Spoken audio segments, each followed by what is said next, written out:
de la Fundación Valer para investigadores distinguidos. No sé si sabéis, si conocéis este programa. Well, silencio un segundo. Silencio. Es que estamos cerca vale, y tenemos eco. Gracias. No sé si conocéis este programa de ayudas de la Fundación Valer, que es como el programa ICREA, Ikerbasc en Cataluña y en el País Vasco, que se ha puesto en marcha ahora en la Comunidad Valenciana. Y el año pasado se lanzó la primera convocatoria para atraer a 5 investigadores distinguidos de todo el mundo a la Comunidad Valenciana. Se están empezando a incorporar. Well ha sido el primero que se ha incorporado y bueno, tenemos el orgullo de poder decir que ha elegido Valgray como entidad de acogida, así que lo vamos a tener con nosotros a partir de ahora. Y bueno, sí que es importante que conozca a todas las personas, todos los investigadores e investigadoras que formáis parte de la unidad mixta de investigación y que empecéis a colaborar con él y le podamos acoger, ¿no? en nuestro ecosistema. Y bueno, Wael va a presentar la charla de la predicción a la intervención, gemelos digitales, sistemas dinámicos y control basado en modelos de biomedicina. Adelante, Wael, ahora me silencio yo. Muchas gracias, Ana, por la presentación y gracias al Albert por la organización y la gestión de la jornada. Según la última presentación, después de 3 horas, entonces imagino que quieren ya irse ya. Y yo de verdad no puedo machear la calidad de presentaciones que partieron, ni la excelencia, ni la calidad del trabajo. Entonces, lo que quiero hacer es, como estoy compartiendo, ya salió lo que quiero hacer es compartir con ustedes algunas ideas de cosas que creo que podemos o deberíamos pensar en la relación entre la inteligencia artificial en su forma actual tradicional y los modelos de la física y la ingeniería por razones que tienen que ver con intervenciones médicas. Entonces, quiero tratar el sistema de la salud por punto de vista de ingeniería. Yo soy de formación ingeniero electrónico, toda mi vida trabajo en ingeniería biomédica y de trabajar con clínicos y en sistemas de salud y profesionales de la salud, sigo pensando como matemático, físico, ingeniero.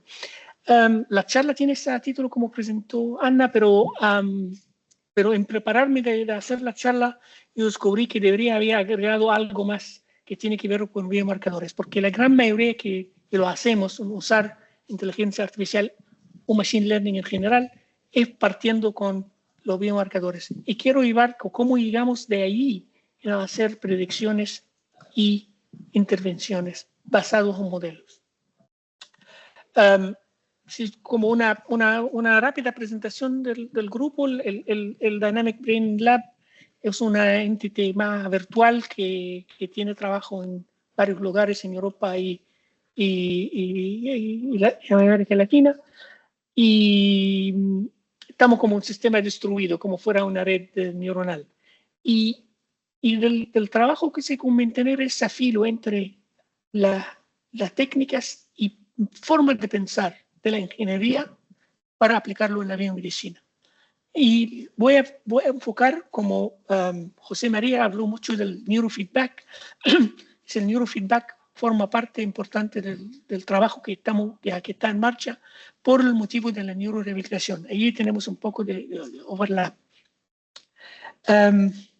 Pero quiero primero pensar cómo lo que hacemos y cómo lo hacemos, y para tener como una reflexión y llevarnos al propósito que quiero compartir con ustedes. La gran mayoría del trabajo que hacemos en inteligencia artificial tenemos una entrada y salida. Esa como nada, ustedes saben de eso. Metemos síntomas o análisis analíticas o una imagen médica, y lo que queremos hacer una inferencia sobre diagnóstico o clase de enfermedad. Y lo que entra en esa caja negra, preguntamos si es interpretable o no, y hay mucho trabajo en redes neuronales y inteligencia artificial y machine learning de desarrollar manera que interpreta lo que pasa aquí.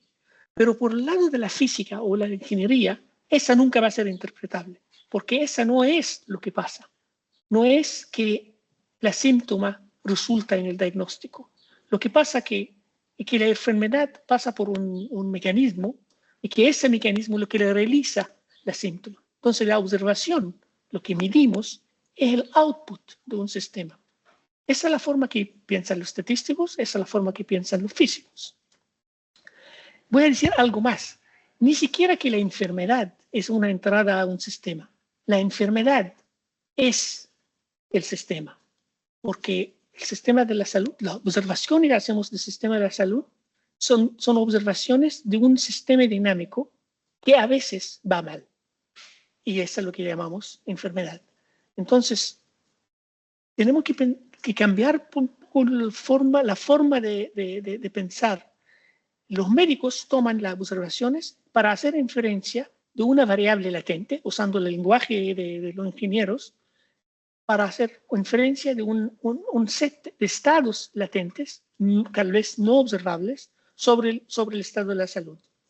Y en modelar esos síntomas o esas observaciones para hacer esa inferencia, tenemos que darnos cuenta de esa forma, de ese ahora modelo.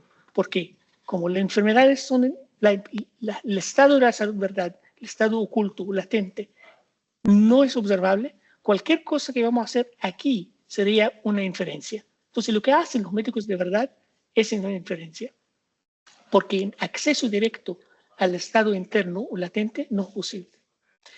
Entonces podemos formalizar eso en forma de sistema dinámico, y ahora vamos a tener un estado de salud con lazos recurrentes, pues se le da la dinámica, con retrasos. Esa compleja un poco el sistema. Entonces vamos a tener un sistema donde lo que tenemos acceso es su dinámica, que se podemos representar de manera muy simple. Con la dinámica es el estado actual más las interacciones entre esos sistemas, y que los observables son funciones del estado de la salud. El sistema dinámico, esa le llaman como el state equation y el observation equation. Esa nada nuevo, ustedes saben de eso.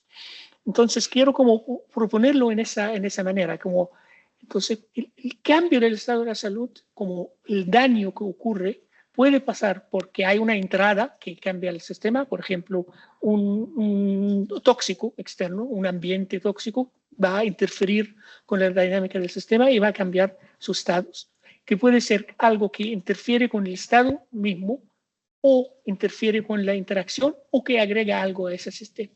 Y que las intervenciones, podemos representar las intervenciones como fuera un control para devolver el sistema a su dinámica normal. Entonces, en el relato que le voy a presentar ahora, que es una manera de, usando esa forma de pensar que llega de la ingeniería, vamos a ver cómo lo aplicamos en observar cosas que tienen que ver con la dinámica cerebral y la intervención con esa dinámica cerebral. Lo voy a hacer lo más rápido posible para que cerramos en la hora.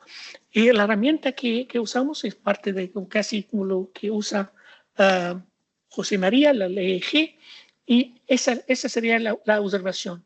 Y la observación, lo importa no es la observación misma, es la inferencia de algo más oculto, más latente, que tiene que ver con el estado del cerebro. Y partimos con usar biomarcadores estáticos y que tiene que ver con la topografía del EEG, en el scalp, o su huella espectral, como el espectrum del EEG. Y en base de eso hacemos inferencia del estado oculto, que es el estado del cerebro mismo. Ahora me gustaría llamar la atención de esa como spectrum, que es la huella espectral al nivel del EEG, que todo el mundo se usa. Hay 50 años de historia de inferir qué significa la composición espectral. Y quiero llamar la atención de que el espectrum del EEG humano no es continuo, tiene esa forma que tiene bandas. Y es decir que es un espectrum discreto, en banda concreta que ocurren en toda la edad y a través de la vida.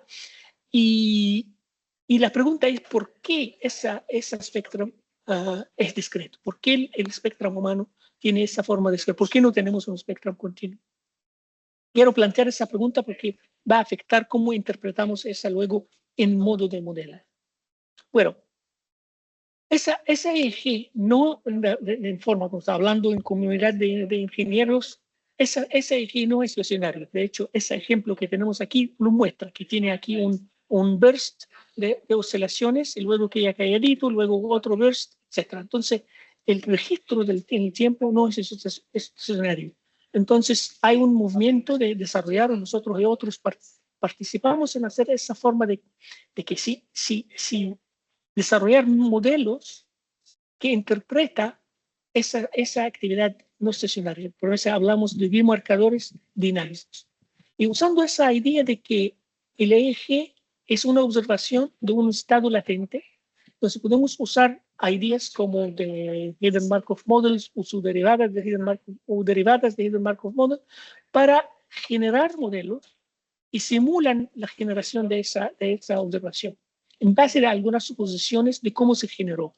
Entonces nosotros publicamos una serie de artículos donde bajo varias suposiciones simulamos o generamos el EEG y lo dividimos en sus estados en forma como aún estadística. Entonces uno de los artículos se supone que los estados del EEG, el cambio de estadística del EEG, llegan de cambios entre configuraciones de redes funcionales en el cerebro.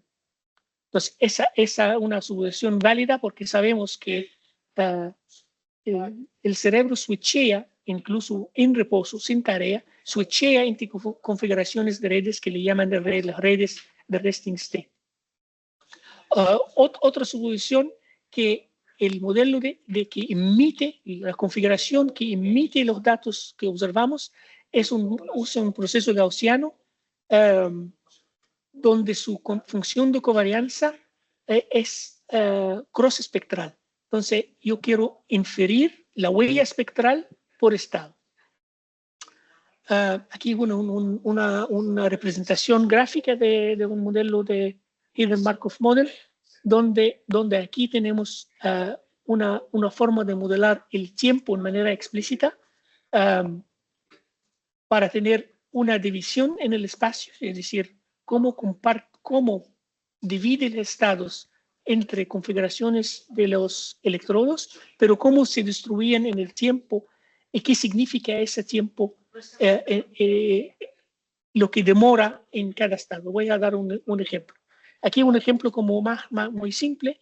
Aquí tenemos el EEG en reposo y la herramienta divide en base de ese modelo generativo, en base del Hidden Markov Model, una derivada del Hidden Markov Model se llama Semi-Markov Model, divide la secuencia del tiempo en estados y los estados demoran cierto tiempo antes de que switchee a otro estado. Ahora, esa forma se puede utilizar en detectar cosas como lo que habló José María, por ejemplo, intención de marcha o la dirección de la marcha o el tipo de marcha que uno quiere hacer. Entonces, el hecho que podemos segmentar en forma dinámica en el tiempo la configuración de red que corresponde al tipo de actividad que quiera hacer esa persona. Yo digo, esa está hecho en reposo. Ahora voy a presentar un ejemplo donde muestra la utilidad de eso. Movemos de la forma de detectar biomarcadores a hacer predicciones. Pero como biomarcadores podemos utilizar la característica de esa segmentación en el tiempo para hacer classifiers. Es un classifier simple que toma las características de la dinámica para clasificar personas entre Parkinson y sanos. Y usando la feature del tiempo, la duración que se queda el cerebro en cada estado, usa eso como la feature para clasificar los pacientes y se nota que se puede clasificarlo bastante bien. pero aún estamos en el ámbito de los biomarcadores. Aquí donde se convierten los biomarcadores a predicción, esa es una tarea donde tenemos 3 minutos tomados de las personas en reposo, sin tarea, y luego la persona hace una tarea cognitiva muy simple, que aprieta un botón bajo ciertas condiciones. Y aquí tenemos en el y-axis el performance en esa tarea. Arriba mal, porque significa que demora más en hacer la tarea, abajo bien, porque significa más rápido. Está bien. Y esa performance correlaciona con los features de la dinámica durante el reposo. Es decir, hay un gap aquí de 10 o 15 minutos antes que grabamos 3 minutos en reposo y la persona hizo la tarea. Entonces, lo que pasa aquí en reposo 15 minutos antes predice cómo la persona va a hacer la tarea después, en base de los features de esa dinámica. Como fuera como el estado interno del cerebro prepara para hacer la tarea. Entonces, vuelvo a mi caja al inicio, que el sistema es el sistema oculto interno y las síntomas o la observación es algo que es la salida de ese sistema. Y aquí mostramos que el estado interno de ese sistema tiene que ver con cómo uno va a hacer la tarea después. Como dije que a mí me importa la huella espectral, entonces esa usando la versión del modelo, el Markov Model, para inferir una huella espectral de cada estado. Entonces se nota aquí que esos son datos reales de dos tipos de personas. Creo que uno es Alzheimer y uno es sano. Los detalles no importa, lo importa aquí que cada estado tiene una huella espectral específica y que sea diferente entre personas. Entonces, incluso podemos hacer inferencias sobre los estados, su huella espectral, a nivel personalizado. Esa permite, si esa conecta con el performance en tareas, conectamos los biomarcadores con la predicción. Pero una pregunta importante, ¿de dónde viene esa huella espectral? ¿Por qué incluso la huella espectral a nivel de modelo sale en manera discreta? O sea, el ancho aquí tiene que ver con un Gaussian process. El Gaussian process siempre tiene una varianza. Entonces, la forma de la curva aquí, lo que no importa que son los peaks, y los peaks son discretos. Entonces, ¿de dónde viene esa huella espectral? Esa como importante porque conecta la huella espectral con la red. Supongamos, el cerebro está saltando siempre entre configuraciones de redes funcionales. La red es el recurso que uno va a usar después para hacer una tarea. Entonces hablamos de la triada cognitiva, en donde la tarea necesita recursos. El recurso es una configuración funcional del cerebro que facilita hacer esa tarea y que esa red tenga una huella espectral. Pues vamos a aprovechar eso en manera rápida, que mostrar que hay una conexión directa entre la frecuencia de la huella espectral. No solo hablo del power de esa espectrum, de la frecuencia de esa espectrum, la frecuencia precisa para cada persona y su performance en esa misma tarea.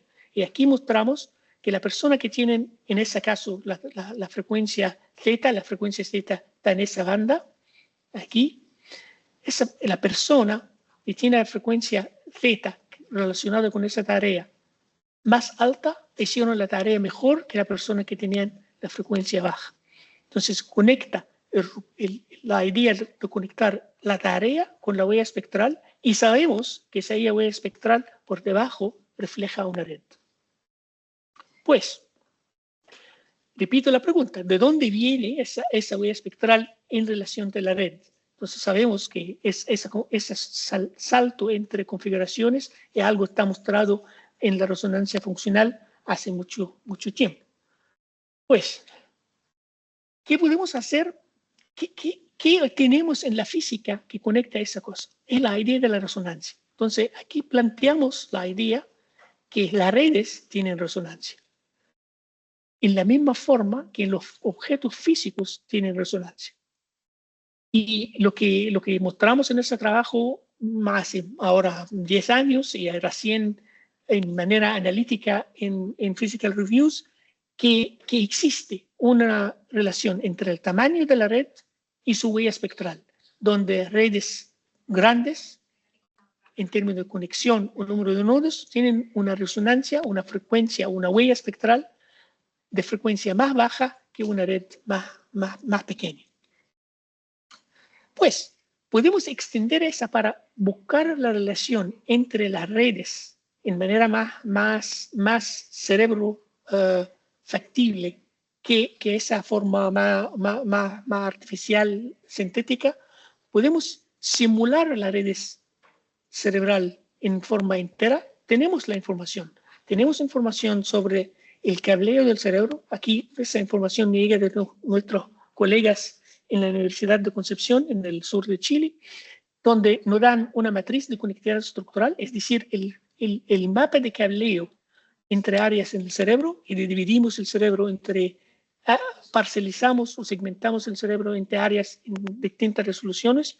La resolución puede ser parte de la pregunta de investigación, pero lo que voy a mostrar aquí es una parcelación que tiene 90 nodos, y nos dan una matriz del largo del cableo. Esa nos da una estimación de retraso en la transmisión de la señal de una área de otra. Y si emitimos esa en un modelo, es un modelo de ingeniería, que hay colegas que trabajan con modelos más biofísicos. Como a nosotros nos interesa la huella espectral, las oscilaciones cerebrales, partimos con un modelo oscilatorio. Ese modelo se llama el modelo de Kuramoto, por el nombre de un ingeniero japonés que lo inventó. Es un modelo de interacción entre osciladores. Ese tiene que ver con el nivel de análisis que no importa. Es parecido un poco al nivel de computación que nos escuchamos antes con José María siempre, porque él hablaba de niveles de análisis, niveles de computación que pueden usar. Podemos hacer analogía de los modelos de análisis. Si no importa el caso, por ejemplo, la resonancia magnética funcional, no nos importa las oscilaciones, no importa que el nivel de excitabilidad e inhibición que sea representado de manera más fiable. Para nosotros queremos representar la oscilación de manera más fiable. En este caso, representamos las áreas cerebrales como fueran osciladores. Es consistente con la representación en la corteza como un oscilador de 40 Hz. Entonces, lo que tenemos aquí es un sistema dinámico, donde su dinámica aquí de la fase de cada área tiene que ver con algo intrínseco, algo interno, más la interacción con sus vecinos, controlado por un peso de conectividad y un delay. Y si echamos a andar ese modelo, surge cosas muy interesantes porque es muy parecida a lo que observamos en el EEG, un espectro discreto. Yo parto mi sistema dinámico aquí con todos los nodos a 40 Hz. Y termino con algo que algunos cerca de 40 Hz, pero tengo cosas que no tienen nada que ver con 40 Hz. Y tiene un espectro discreto como parecido al espectro o aproxima al espectro de EEG. La diferencia aquí que no tiene el 1 sobre F, esa caída exponencial que observamos en el EEG normal, que tiene otro raíz fisiológico. Pero lo importante aquí que parto con 40 Hz y termino con un espectro discreto. Y cada componente de ese espectro, que lo vamos a llamar los oscillatory modes, tiene la conducta parecida que lo observamos en el EEG usando las herramientas de Machine Learning, que se segmenta y se queda en el modo oscilatorio cierto tiempo, luego switchea a otro y puede sacar una distribución parecida a la que observamos en el EEG de verdad. Y si observamos, como estamos trabajando a nivel de nodos, observamos las configuraciones de redes, observamos mapeo entre los modos oscilatorios y las configuraciones de las redes. Y donde, por casualidad, las redes más grandes tienen frecuencia más baja, tienen resonancia más baja que las redes pequeñas. Entonces, sí, sigue esa idea de la resonancia de redes. Y en el paper del Physical Reviews se muestra eso en forma analítica. Okay, ¿qué puedo hacer con ese modelo? ¿Cómo puedo hacer? ¿Qué puedo hacer en los datos? Esa es una simulación del cerebro en varios puntos de operación. Puedo proyectar datos de verdad en ese espacio de parámetros de mi modelo. Los detalles aquí no me importan. Yo tengo un parámetro que yo cambio, que se llama el delay, un parámetro que se llama el coupling global. Y en cada punto yo mido una variable, mido un output del sistema que tiene que ver, en ese caso, con su ancho de espectro. Ya, tengo rango en el espacio de parámetros donde me sale un peak y tengo un rango donde me salen muchos peaks. Y supongamos que más peaks es mejor porque me da más facilidad de switchear entre redes, que debería ser bueno para el cerebro tener esa flexibilidad. Y hay colegas que conectan esa flexibilidad neuronal con la flexibilidad cognitiva. Aquí yo puedo proyectar los datos de verdad en el espacio de parámetros. Por ejemplo, en ese cuadradito proyecto el eje de una persona joven, sana, a mi espacio de parámetros. Queda aquí, muy cerca a mi punto que yo definí como el punto óptimo, que tiene el ancho, el espectro más ancho, la flexibilidad cognitiva óptima. Entonces, una persona joven sana está cerca de ese punto. Una persona mayor queda un poco más lejos. Una persona con sueño queda más lejos aún. Una persona en estado de anestesia casi no tiene el eje. Eso lo esperamos en anestesia. Está lejos del caso despierto, consciente, con máxima flexibilidad. Entonces, el modelo me permite conectar algo o predecir algo sobre los datos de verdad. Entonces, ¿qué me permite hacer ese modelo entonces? Si puedo simular casos donde hay escenarios donde hay alteraciones. Entonces, yo la caja que presenté al inicio, digo, la dinámica puede cambiar porque hay un input de daño que interfiere con el estado, que interfiere con la interacción, o es un daño agregado. Entonces, estoy simulando aquí un caso donde hay una interferencia de modular ese estado de salud latente por interferencia. Entonces, aquí tengo el caso normal o el caso sano y simulo 4 casos donde estoy simulando aquí la consecuencia de la resistencia de la insulina al cerebro. Entonces, supongamos que la resistencia de la insulina cambia el retraso entre áreas. Si fuera ese el caso, ese sería el espectro que resulta. Si la resistencia de la insulina resulta en vulnerabilidad local a nivel de los nodos, ese sería el espectro que resulta. Si fuera que la frecuencia local cambia por la resistencia de la insulina, esas serían formas del espectro. Entonces, me da manera de probar varios escenarios de cómo el sistema, en este caso el sistema de salud cerebral, cambia por algo como la resistencia de la insulina. Y ahora podemos buscar datos de verdad y ver cuál de esos escenarios simulados parece más los datos de verdad. Y esa sería una suposición del mecanismo en que algo tan lejos del cerebro como la resistencia de la insulina causa un cambio del estado de salud cerebral. Entonces, usando la misma idea, yo puedo hacer algo como control, volviendo a la charla anterior de José María, en que tratamos ahora la intervención como fuera control sobre esa dinámica. Entonces, supongamos aquí que es el estado sano, verde, es el estado alterado, yo tengo la proyección. Ahora, ¿cómo puedo agregar algo de control, una fuerza de control que me devuelve ese sistema a su estado sano, óptimo, mejorado? Y de eso volvemos a la ingeniería. Entonces, tratamos ese sistema dinámico que parece el cerebro, como hacemos el trabajo matemático que hacemos siempre en la teoría de control. Tomamos derivadas para derivar una señal de control que permite volver ese sistema a un estado deseable. Entonces, no voy a meterme en los detalles de la matemática, pero podemos conversarlo como si quieren. Ese modelo de Kuramoto es un modelo no lineal, me complica la vida un poco. Tenemos muchos antecedentes en modelos de control linearizado, entonces linearizamos el modelo. Y al linearizar el modelo, voy a saltar, podemos derivar cuál es la fuerza y cuál es la frecuencia que permite llevar el sistema a un modo oscilatorio deseable. Esas figuras abajo le llaman el Arnold-Tang, que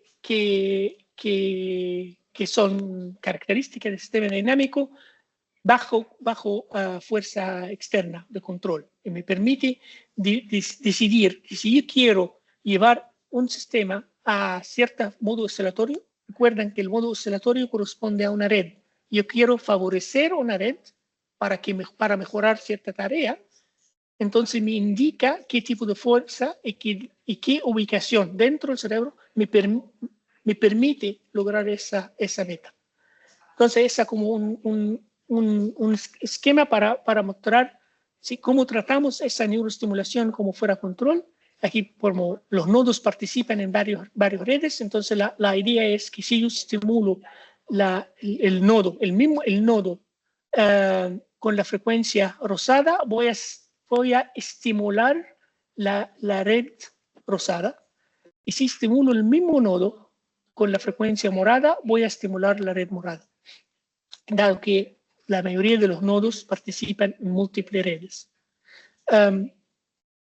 Esa nació de una pregunta como práctica, clínica. Es decir, en caso de ictus, ¿es mejor estimular el nodo afectado por el ictus o estimular un nodo sano que participe en la misma red?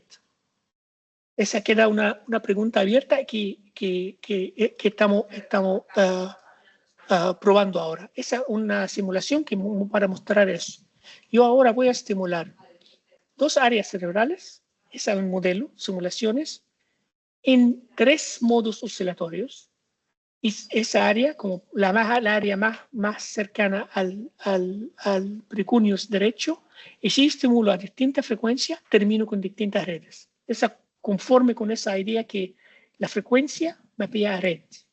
Y si yo cambio la ubicación de la estimulación en la misma frecuencia, termino con otras redes aún. Entonces yo tengo 2 factores de control. Tengo la frecuencia y la ubicación. Podemos hablar de la fuerza también. Incluso si yo tengo suficiente información sobre la conectividad de las personas, yo puedo simular la consecuencia de la estimulación en cada persona. Pues, ¿qué puedo hacer con eso? Ya, esa es la tarea que mostré antes. Mostré que la persona que tiene frecuencia alta tiene mejor desempeño que la persona que tiene frecuencia baja. Entonces, la lógica sería que si yo empujo a esas personas para que tengan frecuencia más alta, deberían hacer la tarea mejor. Vamos a hacerlo en forma experimental. Entonces, aquí entregamos de varias frecuencias, una frecuencia baja, una frecuencia más baja que la frecuencia de la persona, la frecuencia individual, una frecuencia un poco más alta o una condición random. Y que lo que resulta es que las personas que tienen rendimiento de base peor benefician con la frecuencia más personal, porque disminuye la variabilidad en esa frecuencia, y la persona que tiene rendimiento alto o mejor de base benefician con la frecuencia más alta. Es decir, que empujar el sistema, en ese caso, en esa tarea, mejora el performance de la tarea. Entonces, volviendo a esa, para cerrar, como yo presenté un marco derivado que llegue de la física, de cómo podemos pensar en estados de la salud, en ese caso salud cerebral, para entender las observaciones en forma de segmentar las áreas, segmentar la serie de tiempo en sus estados, interpretar esos estados en forma de biomarcadores o hacer predicciones, o darle un marco de cómo diseñar intervenciones para que sea una señal de control que devuelva el sistema a un estado deseable. Y paramos aquí y conversamos. Muchas gracias. Muchas gracias, Wael. Yo, bueno, como yo ya conozco bien tu trabajo, quería igual que comentaras también, porque todas las personas que están aquí tienen muchas colaboraciones y puede ser que nos puedan ayudar. Quería que comentaras el tipo de red que estás intentando organizar y también los contactos que podrían interesarte conseguir dentro del entorno de la Comunidad Valenciana, para ver si se pueden establecer colaboraciones. Muy bien. Gracias por la pregunta y por la oportunidad.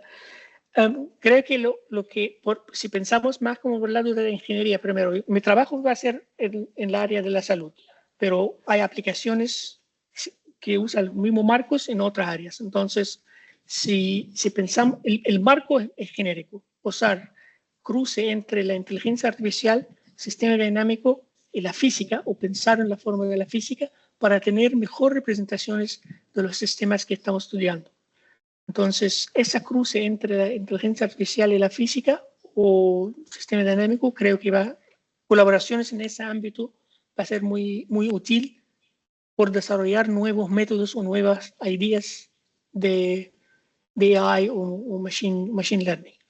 En el caso de las áreas de la salud, cruce entre sistemas de salud, como el ejemplo artificial de la insulina, cómo interactúa el sistema endocrino, no me sale, y el sistema del cerebral. Esa interacción, los médicos normalmente tienen las áreas segmentadas, pero la interacción cuerpo-cerebro va a ser una área muy importante. Entonces, interés en esa, si que trabajan en, no sé, el sistema, sabemos, el sistema digestivo, todo eso como del cerebro en el intestino es ahora de moda. Entonces, hay trabajo en integrar sistema dinámico. Entonces, eso es difícil a nivel de matemática, difícil a nivel de ingeniería, cómo interactúan sistemas dinámicos. Entonces, esas serían unas áreas a nivel de desarrollo metodológico, sería muy, muy rico. Vale, muchas gracias. ¿Y alguna pregunta más de los asistentes? Bueno, yo por mi parte no podemos estar más contentos de tenerte aquí en Valgray, Wael, y es todo un orgullo. Como había comentado, el programa Valera ha sido muy competitivo, ha habido muchísimas solicitudes de investigadores e investigadoras a nivel internacional. Y Wael ha sido seleccionado, o sea, está claro que tenemos con nosotros a un gran investigador, y el área de investigación en el que está trabajando yo creo que también puede aportar mucho tanto a la unidad mixta de investigación como a la Comunidad Valenciana, ¿no? Por tener unas líneas de investigación con tanto potencial. Así que muchísimas gracias, Wael. Y nada, ya después no sé si quería decir algo. Nada. Ya después de tu charla, esperamos que empiecen muchas colaboraciones, que contacten contigo, con nosotros si no saben cómo llegar a ti, y os pondremos en contacto, y que empiecen a surgir pues nuevas publicaciones, nuevos proyectos y nuevos trabajos. Y bueno, con esto ya damos por finalizada la jornada de hoy. Ha sido muy, muy intensa, muy interesante. Hemos visto hoy mucha naturaleza, mucha ciencia, ¿no? Mucho incorporación de procesos de la naturaleza, biología, etc. Con la inteligencia artificial. Y bueno, seguro que vamos a ir a hablar mucho más de vosotros. Enhorabuena y gracias a todos los ponentes. Hasta la próxima. Muchas gracias. Gracias. Muchas gracias.